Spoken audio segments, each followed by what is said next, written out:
हाय दोस्तों, chemistry bye Sujit में आपका स्वागत है। आज हम इस वीडियो में बात करने वाले हैं मॉलिक्यूलर वेट के बारे में, जिसका मतलब होता है अणुभार। ओके, इसका मतलब होता है क्या? अणुभार। ओके, और एक वर्ड पे और हम बात करेंगे जिसको अभी थोड़ी देर बात करने वाले हैं। तो पहले हम अणुभार पे बात कर लेते हैं। अणुभार बात करने के लिए सबसे पहले आपको ज्ञान होना चाहिए। किसका ज्ञान होना चाहिए? परमाणु भार का। ठीक है, परमाणु भार का। ठीक है, एटॉमिक वेट। ठीक है, एटॉमिक वेट के बारे में आपको पता होना चाहिए कि एटॉमिक वेट होता क्या है। परमाणु भार। ओके, तो चलिए, अणुभार जो भी आएगा या परमाणु भार जो भी आएगा उसको हम लोग क्या करेंगे, एएमयू में जो है, एएमयू जो इसकी होती है एक माप, जो अणुभार या परमाणु भार मापने की जो इकाई होती है वो एएमयू होती है, जिसका मतलब होता है एटॉमिक मास यूनिट। ओके, अब यह जो होता है यह क्या होता है ये भी बात कर लेते हैं। यह जो होता है कार्बन 12 के परमाणु द्रव्यमान जो होता है। ठीक है, परमाणु द्रव्यमान मतलब क्या होता है? Atomic atomic mass. ठीक है, द्रव्यमान मतलब मास, एटॉमिक मास के 1/12 भाग के बराबर होता है। ठीक है, 1/12 भाग के बराबर होता है, बराबर होता है। ओके, अब अगर इसके मान की बात करें कि एक एएमयू बराबर कितना होता है, अभी जब फिजिक्स में एक परमाणु चैप्टर आप पढ़ेंगे वहां पर इस चीज को आपको पढ़ना पड़ेगा। तो एक एएमयू बराबर अगर हम इसके मान की बात करें तो इसका जो मान होता है 1.66, ओके, 05 इंटू 10⁻⁻27 केजी किलोग्राम होता है। हम 1.66 भी ले सकते हैं, इतना भी वैल्यू ले सकते हैं, या फिर आगे जीरो बढ़ा भी सकते हैं, कोई दिक्कत वाली बात नहीं है। तो चलिए आगे बात करते हैं हम इसी वीडियो में कि परमाणु भार को कैसे हम लोग देख सकते हैं।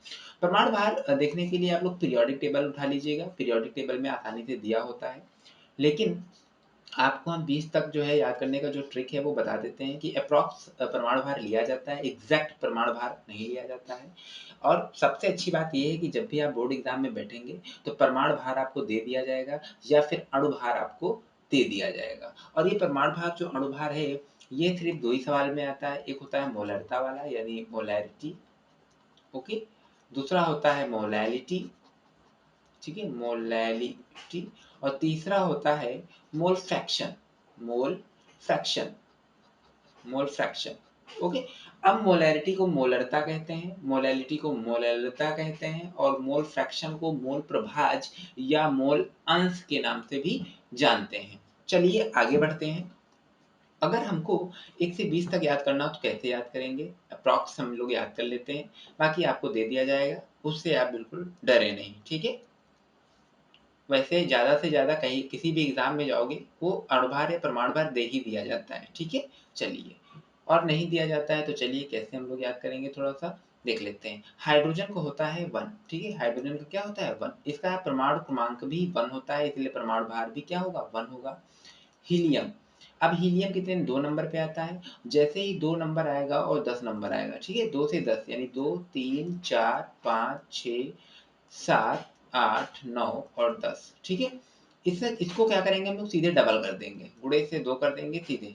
अब हीलियम होता है, लिथियम होता है, बेरिलियम होता है, बोरान होता है, कार्बन होता है, नाइट्रोजन होता है, ऑक्सीजन होता है, फ्लोरीन होता है और नियान होता है। इसको तुरंत हम डबल करेंगे यानी यहाँ पर हो जाएगा 4 6 8 10 12 14 16 18 और 20। ठीक है, यानी हमने क्या किया, 2 से लेकर के 10 तक जो परमाणु क्रमांक था उसका हमने क्या किया है, डबल कर दिया है, वो 2 से गुणा कर दिया है। ओके, ये कह सकते हैं। अब हम 11 से बात करेंगे और 11 से बात करेंगे 19 तक। ठीक है, 20 को ऑलरेडी डबल करना होता है। ठीक है, 20 गुणे 2 करना होता है 40, और 20 पे होता है कैल्शियम, और कैल्शियम का परमाणु भार जो होता है वो क्या होता है 40। अब 11 से क्या करेंगे, हम लोग अप्रॉक्स ले लेते हैं, हम पॉइंट में नहीं जाते हैं क्योंकि पॉइंट में जाएंगे तो थोड़ा सा लेंदी क्वेश्चन हो जाता है और पॉइंट वाला बहुत कम ही दिया जाता है। बस 17 वाला जो होता है क्लोरीन, ठीक है। 17 नंबर पर जो क्लोरीन होता है उसका जो होता है वो 35.5 होता है। ठीक है, इस चीज को विशेष ध्यान रखना, और क्लोरीन बहुत पूछा जाता है, इसलिए क्लोरीन आप लोग याद भी रखिएगा कि क्लोरीन का 35.5 होता है। आगे बात करेंगे हम लोग 11 से लेकर के सबको 2 से गुणा करेंगे। 11, 12, 13, 14 जो भी है सबको 2 से गुणा करेंगे और प्लस 1 जोड़ देंगे। प्लस 1 जोड़ देंगे तो 11 दूना 22 होता है, 22 प्लस 1 यानी कितना होगा 23। इसी तरीके से नेक्स्ट होगा 25, फिर होगा 27। इसी तरीके से 19 दूना 38 से 39 होता है। इसका 39 भी शो करता है, कहीं-कहीं 40 आपको देखने को मिल जाएगा। वो जस्ट लाइक आइसोटोप्स या आइसोबार। ओके, किसी न किसी आइसोबार में आपको ये 40 दिख जाएगा। कैल्शियम ऑलरेडी 40 होता है। ओके, अब 17 की बात आती है तो 17 गुणे 2 करेंगे 34 हो जाएगा। ठीक है, 34 हो जाता है। हमने प्लस 1 किया था 35 हो जाता है। तो एग्जैक्ट इसका जो होता है वो 35.5 लिया जाता है। ओके, अब हमें क्या करना पड़ेगा, परमाणु भार के बारे में, यानी परमाणु भार तो हमने देख लिया है, अणु भार के बारे में, मॉलिक्यूलर वेट के बारे में देखा जाएगा। मॉलिक्यूलर वेट का मतलब क्या होता है, अणुभार होता है कई सारे परमाणु से मिलकर अणु बनता है, और सबको जितने भी अणु होते हैं उनको हम क्या करते हैं, जोड़ देते हैं, यानी उनके परमाणु भार को जोड़ देते हैं। सभी तत्वों के परमाणु भार को जोड़ दिया जाए तो किसी भी अणु का अणुभार हमें प्राप्त हो जाता है। सिंपल सी बात है। चलिए अब बात कर लेते हैं, जैसे N2, जैसे N2 है तो अभी N का क्या था, N का हमने निकाला था 14, तो N2 का N2 यानी N कितने हैं, 2 हैं, तो क्या करेंगे 14 गुणे 2 कितना हो जाएगा 28, तो 28 AMU, 14 AMU। ओके, अब बात करेंगे हम NH3, तो यहाँ हो जाएगा 14 प्लस, देखो दूसरा बदला है तो दूसरा जो तत्व होगा उसको उसके लिए हमें प्लस करना होगा। 14 प्लस 3 कितना हो जाएगा 17। ओके, आगे बात करते हैं Na2CO3।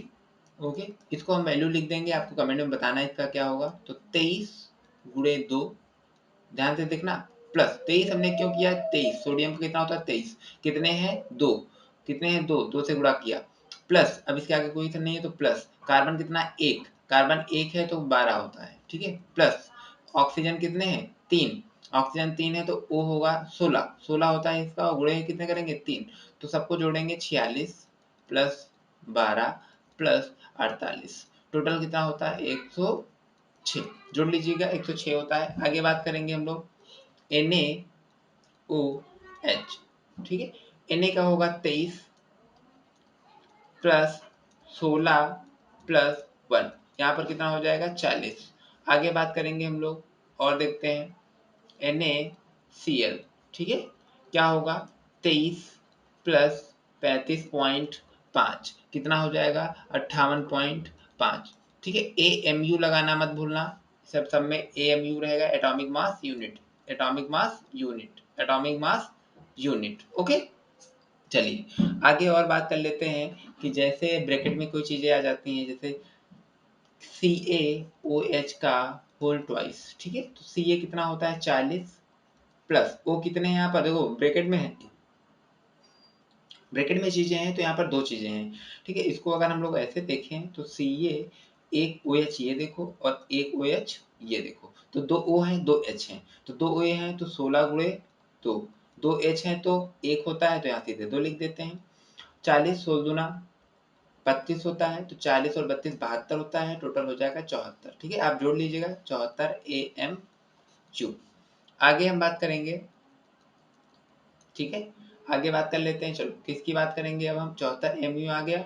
अब हम बात करेंगे, जैसे आ जाता है Al2SO4 का होल थ्राइस। ठीक है, तो अब इसको अगर बात करें तो देखो इसमें 2 Al हैं, Al कितने हैं 2 Al हैं, S कितने हैं 3। ठीक है, S सल्फर की अगर बात करें तो 3 है, ऑक्सीजन कितने हैं 4 तो अंदर हैं, बाहर 3 से गुणा होगा 12 है, तो ऑक्सीजन कितने हैं 12 है। अब क्या करेंगे, Al का होता है 27, तो ये तो दे दिया जाएगा, नहीं दिया है तो आप देख लीजिए 13 दूना 26, 127 गुणे 2 प्लस सल्फर है 3 और सल्फर का होता है 32, 32 गुणे 3 प्लस ऑक्सीजन कितने हैं 12, तो 12 गुणे 16। अब इसको आपको कैलकुलेट करके हमको कमेंट में बताना है। वीडियो अच्छा लगे तो वीडियो को शेयर करना बिल्कुल ना भूलें अपने दोस्तों के साथ, ताकि उनको भी नॉलेज मिल जाए। इसी के साथ साथ आपको कुछ और बताना है, जैसे पोटेशियम के Cl, इसको आपको कमेंट में बताना है, और बताना है CO2 का बताना है, ठीक है। इसको कमेंट में आपको बताना है कि इसका अणुभार कितना होगा, ठीक है। MW मॉलिक्यूलर वेट बताना है, ठीक है। K का होगा 39 रख लेना और Cl का 35.5, ओके। C का रख लेना 12 और O का आप जानते हो 16 होता है, ठीक है। आगे बात करेंगे, अब एक नेक्स्ट टॉपिक पे बात करने वाले हैं इक्विवेलेंट वेट पर। इक्विवेलेंट वेट की बात करें तो यहाँ क्या होगा, इक्विवेलेंट वेट, ठीक। इक्विवेलेंट वेट पे बात करेंगे तो इक्विवेलेंट जो वेट होता है उसे हम लोग कहेंगे तुल्यांकी भार। तुल्यांकी भार फर्स्ट ईयर के लिए जरूरी होता है क्योंकि नॉर्मलता से आता है और नॉर्मलता इंटर में बिल्कुल नहीं पूछी जाती है, लेकिन फिर भी हम बता देते हैं।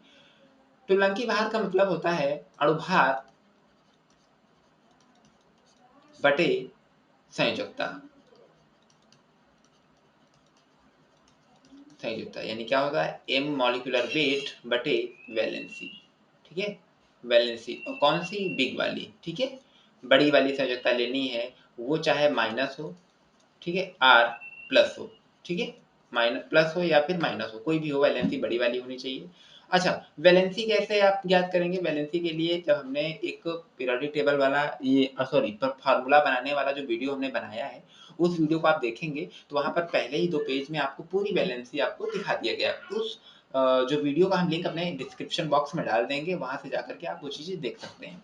जैसे आता है यहाँ पर तुल्यांकी भार निकालने के लिए, तो इस यहाँ होगा, यहाँ पर क्या करेंगे, इक्विवेलेंट वेट बराबर अणुभार बटे संयोजकता। चलिए अब लिखते हैं, जैसे मान लो हमें निकालना है Na2CO3। Na2CO3 का जैसे निकालना है तो Na2CO3 का होता है क्या, अणुभार होता है 106, ठीक है। यहाँ लिखेंगे 106, अणुभार ऊपर लिखा, बटे किया संयोजकता बड़ी वाली। संयोजकता कैसे निकालेंगे, जब हम Na2 को तोड़ेंगे तो Na प्लस में टूटता है, आपको पता ही होगा। अब इसके ऊपर संयोजकता +1 होती है, प्लस अगर CO3 आपने पढ़ा होगा तो CO3 के ऊपर -2 संयोजकता होती है। हमने क्या कहा था कि प्लस और माइनस से हमें कोई मतलब नहीं है, बस बड़ा नंबर होना चाहिए, ठीक है। तो यहाँ पर 1 है, यहाँ पर 2 है, हम 2 को ले लेंगे, 2 से भाग करेंगे और इसका आ जाएगा 53। अब बात करेंगे इसी तरीके से H2SO4। H2SO4 का होता है 98, ठीक है। चेक कर लीजिएगा निकाल करके। आप H2SO4 को तोड़ेंगे तो H प्लस में टूटेगा, ठीक है। यहाँ पर हो जाएगा 2H प्लस और यहाँ हो जाएगा SO4 माइनस 2। हमने फिर देखा है +1 आ रहा है, -2 आ रहा है, तो यहाँ पर बर्थडे में हो जाएगा, यहाँ आ जाएगा 49, ओके। और कुछ ले लेते हैं एग्जाम्पल, ठीक है। NaCl, NaCl, NaCl में अगर देखेंगे तो NaCl का जो संयोजकता होती है, NaCl का जो अणुभार होता है वह होता है क्या, NaCl का होता है 58.5, ठीक है। अब अगर इसकी बात करें तो Na प्लस में टूटेगा, इसको तोड़ेंगे और Cl माइनस में टूटेगा, तो Na+1 Cl -1 दोनों +1 -1 है, यानी 1 है वैल्यू, 1 वैल्यू है तो इसको 1 रखेंगे और यहाँ पर आंसर आ जाएगा क्या, 58.5। नेक्स्ट अगर बात करेंगे हम लोग NaOH, इसमें हम बात करेंगे तो यहाँ पर जो इसका NaOH होता है, Na होता है 23 प्लस 16 प्लस 1 बराबर हो जाएगा 40, ठीक है। 40 इसको तोड़ेंगे तो Na प्लस 1 में टूटेगा और OH माइनस 1 में, यानी हाइड्रोक्साइड आयन में टूटेगा। हाइड्रोक्साइड आयन में अब देखो +1 है, -1 है, 1 ही है, तो यहाँ पर हो जाएगा 1 बराबर हो जाएगा 40। इसका इक्विवेलेंट आ गया 40।